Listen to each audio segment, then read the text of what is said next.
take you out. Got it, I promise. There you go. Oh, okay, Sandra. Okay, this is Pepin. Pepin the Short.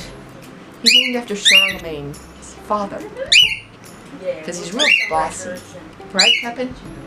He's loud. But Pepin's about 23 years old now. He's a great bird, very gentle. He sits here very nicely with all the people coming through. We got him chosen specially by someone who raised the birds.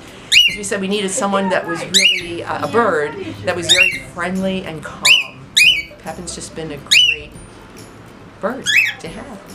Plus he likes very pretty women. We'll do a cat call when a pretty lady comes through. That we didn't train.